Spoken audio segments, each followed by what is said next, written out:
Hello, welcome to FX PhD. My name is Matt Leonard and this is class number 4 of mya222, Maya Foundations, Look Dev and Lighting.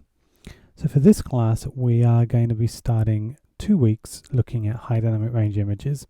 For this class we're going to be looking at how you shoot high dynamic range images, how you then can bring those together, because actually normally you're just going to be shooting standard kind of low dynamic range images that then need to be brought together into a high dynamic range image. So we're going to do that. We're then going to look at how we stitch those together into a single lat long image. So we've got quite a lot to get through and it should be a pretty exciting class. Okay, so probably the first thing we ought to do is start right at the beginning and actually discuss the difference between a standard low dynamic range image and a high dynamic range image. I should think it's pretty obvious for most people, but for anyone who is new to this, let's just go over it. So a low dynamic range image is basically an image where the information goes generally from 0 to 1. So if it was an 8-bit image, it would go from 0 to 256, and that would be it. If you took that information 0 to 256 and kind of put it into a floating point number system, it goes from 0 to 1, and that defines a standard low dynamic range. If you go above 1, you move into high dynamic range.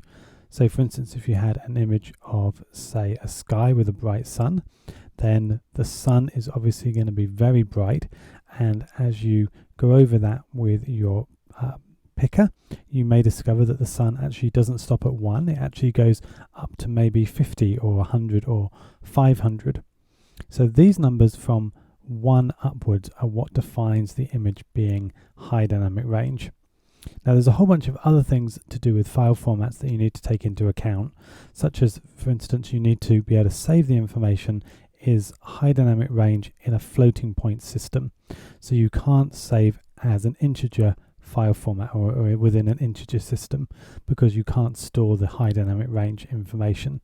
So you need a file format that basically works as floating point and also that can store high dynamic range information, and that's going to mean that your image format is going to support 16 or 32-bit.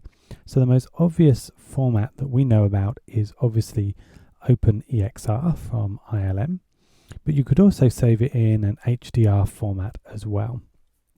So that's really the difference between a high dynamic range image and a low dynamic range image. Now the next obvious question is, how do we actually create or capture high dynamic range images? Well, there's a couple of things to think about. Firstly, you have exposure range. So the question is, can you actually increase or decrease the exposure of the captured image in order to show more information? So can you take the exposure and stop down so the highlights become less blown out and you can see the detail? Or can you take very dark images and increase the f-stop so you can actually see into the darks? So if you were shooting with something like a Canon 5D, you can do this. You can basically have an image that is higher than 8-bit that enables you to do a little bit of leeway. Whenever you take it into Photoshop, it always gives you a bit of flexibility to kind of color adjust it, color correct it, adjust the exposure before you bring it into Photoshop. And therefore you've got more information that you can play with before it kind of locks it down. For film cameras, you might have something like the Arri Alexa or the Red Epic that shoot information in a way that you have kind of multiple exposures burnt into the frame. So again, you've got much more kind of bandwidth or leniency in order to color correct, because you have more information than you might have done with a standard camera a few years ago. So one way is that you can literally shoot somewhat high dynamic range information straight off the bat. For the high dynamic range information that we are often talking about, especially when it comes to lighting, we're talking about shooting a very wide multiple exposure setup, and that is something that really isn't possible straight off the bat. You often have to do that using multiple photographs and combining them together. So how does that work? Basically what you need to do is take a set of photos that start dark and become bright. The dark ones obviously enable you to see into very bright areas. So you potentially, if you had, say, a spotlight and you took a very dark exposure, you're going to see a lot more of the light. And if you had shadows, you could take a exposure that enabled you to have a very bright image, and then you would see into the shadows, and then you would take a range in between. So this would enable you to basically have information that saw shadows and saw very bright areas, but the bright areas obviously aren't going to be burnt out because you've potentially got a very dark picture. So you're just seeing kind of the essence of the light. Now, in order to do this, there are obviously a number of different ways. Everything to do with cameras is to do with light coming into the lens and then producing the picture. And there's three things in a camera that are important that enable you to kind of create the picture that you want. You have the shutter speed, you have the f-stop or the aperture, and you have the ISO. And they all do slightly different things, but they all adjust the light in different ways. So if we look at ISO, this basically controls how sensitive the sensor, or what used to be the film, is to light coming in. So for instance, if you have a very high ISO, you're able to shoot in very dark environments. If you go too high in the ISO, you produce a lot of grain, so that's one of the downsides. If you have a very light environment, say you're shooting outside, you can shoot with a very low ISO, something like 100 or 200. So the higher the ISO, the darker environment you're able to shoot in and still get the information you want. So that's one method to adjust kind of the brightness coming into the camera. Another method is the shutter speed, and this basically defines how long the shutter is open for. That obviously that's the light through the lens to the back of the camera. So if you have a very short shutter that's open for, say, 500th of a second, you're only letting a very small amount of light in. Now, in a dark environment, that's obviously not going to be very good, but if you're in a very bright, sunny environment, like at the beach or something like that, you can get away with having a very high shutter speed because you've got plenty of light, so that works fine. However, if you wanted to shoot something like the stars or something at night, you can do a very long shutter speed, and that means that light is able to come into the camera lens, through the camera lens onto the back of the camera sensor for a much longer period of time, and therefore you're able to gain and gather more light. Now, the effect of adjusting the shutter speed affects motion blur. So if you have a very quick shutter speed, say 500th of a second, and you're shooting, say, a car going past, it's only going to be open the shutter for a tiny amount of time, and therefore you're not really going to get any motion blur. It's just going to take the picture of the car and it will appear almost as if it's static. However, if you had a shutter speed that was, say, 2 seconds and you shot a picture of the car going past, the shutter is obviously going to be open for 2 seconds, and in that time the car would have gone across the picture and you're going to end up with a blur. So if you are shooting very fast things, say you're doing sports photography, something like that, you tend to want to shoot with a very fast shutter so you don't end up with blurred images. Okay, so that's ISO and shutter speed. The third method of controlling light coming into the sensor is the aperture. And the aperture basically enables light to come in through a hole in the lens. So if you have a very wide aperture, that means the hole in the lens is very large and a lot of light can come through. So that enables you to shoot in darker environments again. If you have a very small aperture, you have a very small hole, and therefore only a small amount of light can come through. And you can obviously use that if you have a very bright environment, say again you're shooting something at the beach. Now the upshot, or the difference in shooting with a wide open or very small aperture, is depth of field. If you have a very small aperture hole, you have very little depth of field. Almost all of your scene will appear in focus. However, if you open the aperture up really wide, so you have a very big hole, you're going to find that basically you're going to have a very small amount in focus and a lot of the image is going to be blurred.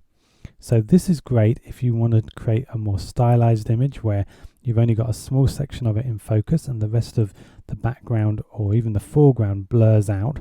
In order to do that, you would use a very wide aperture, where if you wanted to take an image where almost everything was in focus, you would need to use a very small hole. So the small hole are actually the large numbers, so f f22 is a very small hole, means everything's going to be in focus, where if you set your camera lens to say f1.4, that's going to be a very big hole, and you're only going to have a very small amount of your image in focus. So how do these things affect when we're shooting multiple images that are going to be combined into a high dynamic range? Well, basically 2 of them need to be locked down, and the third one is something we can adjust. So what do we need to lock down? Well, firstly, we need to lock down the ISO. We don't want the image, as we shoot darker and darker, to end up getting more and more grainy. So we basically need to have the lowest ISO value we can on our camera, maybe 100, 200, 300, but we certainly don't want to go up into the thousands or tens of thousands if we can help it. The other thing we don't want to adjust is the aperture, because if we adjust the aperture, making the aperture larger to let more light in as the image potentially gets darker, we do not want to adjust that, because it will mean that as we increase the aperture, as the numbers go down from f22 down towards f18 and f8 and f1.4, as we go down the range, we're obviously going to end up with each image becoming more and more blurry, and therefore they're not obviously then going to fit together. So the only thing that is left that we can actually adjust in order to let more or less light into the camera is the shutter speed. Now, we did say that adjusting the shutter speed affects how much motion blur you get in the scene, but for most of the time when you're shooting these multiple exposures for a high dynamic range image, nothing in the scene is going to be moving. Hopefully, if you're doing it on a film set, everyone's going to be still or out the way or in the background, and you're not going to notice. They may just be stood around chatting. But if you are doing it in an environment where there aren't any people, again, nothing's going to be moving. The camera's not moving, it's on a tripod. There shouldn't be anything in the scene moving. Maybe a few things are blowing around in the wind, but hopefully not too much. So in order to create these multiple exposures, you have to set your camera on manual, lock down the ISO, lock down the aperture, and then just adjust the shutter speed to make the photos you need. So that's the way you do it. You basically say, I'm going to take a series of exposures that are going to be a set amount of distance apart here with regards to kind of the number of f-stops. So you may say, I'm going to go 7 exposures, each with a single stop in between, or even a stop and a half you can go. So at one end you're going to get very dark images, and at the other you're going to get very bright images. The very bright images are going to enable you to see into the shadows, and the very dark images are going to enable you to bring down all those highlights so that they don't burn out. Now, before we get into things, there is one more thing we need to discuss, and that is the kind of lens that you're going to choose to use. Now, the lens you use will depend on the application of the final HDR, and there are generally 2 types that you're going to end up with. You're going to end up with a lat-long image that you're primarily going to use for lighting, or you're going to end up with a rectangular image that would be a normal image that you may use for texturing. So the texturing normal image would be used for something like the Avengers. For the Avengers, they needed to rebuild parts of New York City. So what they did was a unit went out from ILM, and they shot a whole series of bracketed exposures all around the city, and they took those exposures, combined them into high dynamic range images, and then used them to texture map the CG buildings in order to create high dynamic range textures to recreate the city digitally. So that's one method. You'd basically create a number of high dynamic range images that will be used as tiles for texturing, maybe for projection mapping, or just straight texture mapped onto the geo. The other method, as I said, is the way in which you're going to end up with a lat-long image that's going to be used as a lighting methodology, such as taking it and applying it to a sphere that surrounds your scene, and then use something like global illumination or radiosity to actually light your scene. Okay, so if you're going to go with the texture map approach, you're probably going to want to shoot something like a 50mm lens, and that's what they used on the Avengers. They used a 50mm lens to take all the photos of New York, and that would be a good one to go with. However, if you want to go with the lat long approach for lighting, you're going to end up going either one way or the other. The first way would be an older style way where you actually shoot a mirror ball. So you take a chrome sphere, and you can buy them from garden centres or get them online, and you basically place the mirror ball in the center of the environment that you're going to be wanting to capture, and then you would probably use quite a long lens, a zoom lens, so the camera is quite a long way back from the mirror ball, but you still want the mirror ball to fill the entire shot or the entire frame of the picture, and then you would shoot your multiple exposures of that mirror ball. Now, the reason why this is now kind of changed slightly as time's gone on is because these mirror balls tend to get carted around from set to set, movie to movie, and they get banged and knocked and scratched. And so at the end of the day, you may end up with a mirror ball that actually isn't that smooth, and it's going to have little nicks and things in it, and therefore the image you're going to get off of it isn't going to be perfect. So in order to try and get a much nicer image, the new way of doing it, and the way that most people would do it nowadays, is you would use a fisheye lens. And a fisheye lens would usually be something like an 8mm lens. Sigma do one, other companies make them, but Sigma's quite a good one. We use those at FX PhD and FX Guide. Mike has one, I have one. And to do this, you basically know that the lens, being an 8mm fisheye, is going to take 180 degrees. So it's amazing how much information you can actually see. So you could potentially just take the camera, face it forward, take a picture, and then spin it 180 degrees and take another picture. And theoretically, those two should meet up at the edges and create an entire 360-degree image. However, in reality, the edges of the image tend to kind of fall apart a little bit. So in order to keep the quality up, what you do instead is you actually shoot not 280-degree images, but 3. And you shoot them at 0 degrees, 120 and 240. And that, when you stitch those 3 together, give you a really high quality image. Now, in order to try and get the top and the bottom looking really good, you would often take another picture or another set of exposures with the camera facing directly upwards, and then you would take the camera and you would swivel it round 180 degrees so it faced directly towards the floor, and then you would shoot another set of exposures. Now obviously the problem that you've got in shooting downwards is that you're going to see the tripod, because it's going to be below the camera. So in order to get rid of the tripod, you end up taking the tripod and you rotate the entire camera 90 degrees, and then you take another set of bracketed stills.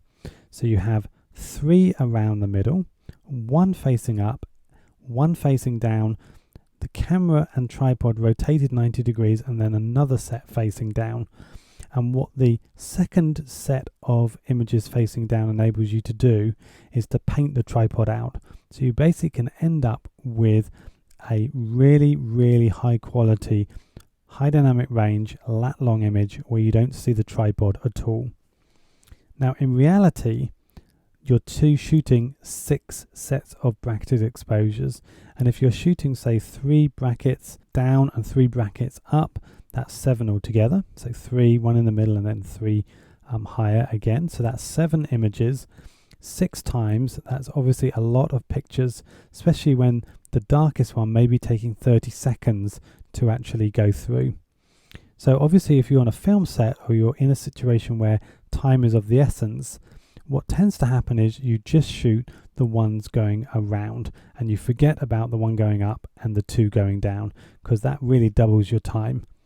If you've got nothing else to do and you are in complete control, you're not going to hold anything up, it's well worth shooting the additional up images and the 2 sets facing down, because then you can get a perfect high dynamic range image. But what you often find is people that haven't done that, you see information at the top and the bottom of the lat long, which is often the bottom of the tripod or the camera mount, and then just the top of the image that isn't obviously as clean as it could be. But it's all to do with time. If you've got time, you can shoot more. If you've got less time, you just shoot the 3 sets around the middle, and that really enables you to do most things. So I've already gone ahead and I've shot some images, and I'm going to show you those now so you can actually see what these look like. So what I've got here is a folder that contains multiple folders, each with groups of photos in.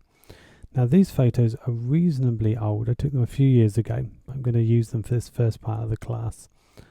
Each one of these contains the 6 exposures up and down, plus the central one. So 3 going down, 3 going up. So I did this originally at 0 degrees, 120, 240 and 360. Then I did one down, moved the camera 90 degrees and did another one down, and then did one facing up. So you can see if we just start here, this would be what the photo looked like on a normal exposure. And then I went to a very dark exposure where you can really see information into the sky where it was really bright. And I gradually moved back towards the middle. And then I start with brighter than the middle and get gradually brighter and brighter. So here you can see we've got some really dark areas in here, but as we begin to let more and more light into the camera, we get more and more information in those dark areas until you end up with something like this. So you can see this one is my first one. Then I move the camera around and take another one. And you can see here at the edges, you can really see the image beginning to fall apart, which is really just due to the lens. And that's why you always take more than 2 images. Then I move the camera around another amount and you can see out that way. And then finally I move it one more time, and you could do 3 or 4. I did 4 obviously in this instance just to make absolutely sure I get the coverage. So what we're seeing here at the right hand side is what you're seeing here on the left hand side. Then I have an image facing down, move the camera 90 degrees and take another one moving down, and then move the camera to face upwards. So that gives me everything I need to create my high dynamic range image. So from here we need to combine these photos into single high dynamic range images, and one of the best ways to do that is in Photoshop.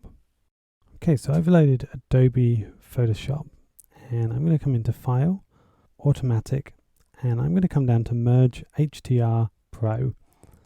So all versions of Photoshop going back quite a few years have this option in them. So what I want to do is choose the files that I want to go with. So we're going to convert our first set into an HDR image. So I'm going to go with 0 degrees. I'm going to choose 1, 2, 3, 4, 5, 6, 7 and load those in. You can see it just puts them in order here. I'm then going to check on the attempt to automatically align source images. This is just going to try and put them all nicely, neatly together in case the camera got jogged or moved at all. Then I'm going to click OK. What it's going to do is it's going to load them all in, and then it's going to merge them all into one high dynamic range image.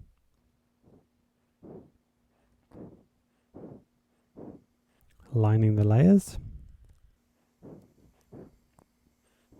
There's the image, and you can see if I just bring this back into play that we have the ability to adjust different modes. 32-bit is perfect. I don't want to complete the toning in the camera raw because I want to keep it just as it is. And you can see these are the multiple exposures that I've got. So one is going up 7 stops, 5 stops, 2.5, 0, 2.5, almost 5, and then 7 again. I'm going to click OK, and it's going to take all those and create the final high dynamic range file for me. And there you have it. So I can see here this exposure setting that I have.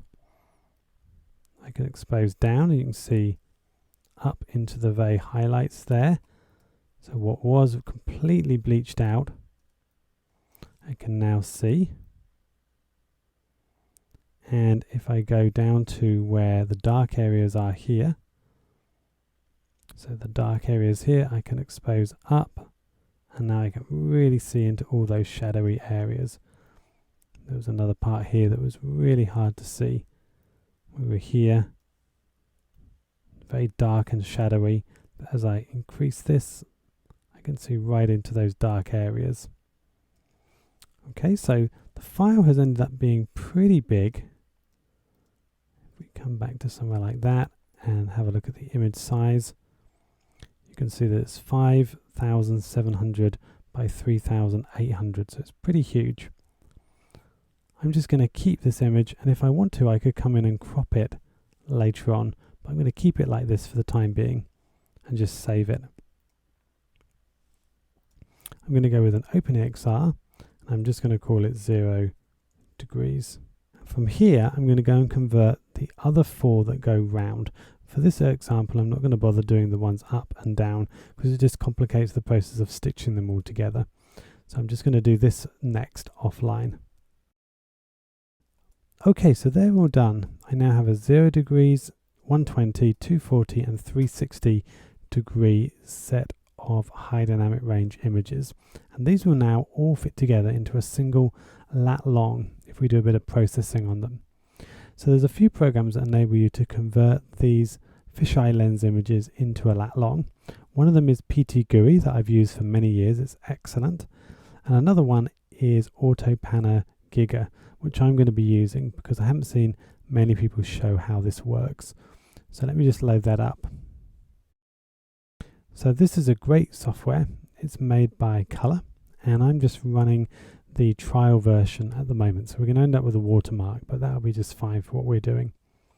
So the first thing I want to do is I want to select the images I want to use. So I'm going to use this button here, and it's just going to bring up my folder, and I'm going to choose my 4 images. 1, 2, 3, 4, and just say open. Okay, so they're loaded in and you can see them up here. So the first thing we want to do is just select them, and I want to come into this image properties, and you can see in here that I have a set of controls that need to define what these images are actually like. So I want to say that these images are 8mm focal length. The camera that I shot them with, I know, is a Canon, and I shot them with my 5D Mark III. The conversion factor is 1 because it's not a cropped sensor, so it's 1:1. Focal 35mm equivalent is 8 because there is no conversion, and then the lens type is fisheye, so I'm going to set that to that. What we then want to do is, once this has all gone through, we've got this circular crop. Now, usually this does an excellent job. You can see it's worked out exactly how it wants to crop the image, and it's pretty close. You could come in here and click and drag if you want to, but I'm just going to leave it as is. I'm then going to say take this crop and apply it to all of my images, and then I'm going to say OK. So that's now done, set up and ready to go. So I'm now going to click the detect button, and this is going to go through, and it's now going to try and build a pseudo version of this lat long. So this part is quite quick, the key point matching, and once it's done this, over on this side on the right, we're actually going to see the image itself, and we could go in at this point if we wanted to and make some other changes using the edit control. So you can see here we have a full set of editing tools to make various adjustments, but I'm really happy with what we've got, so I'm not going to make any changes at all.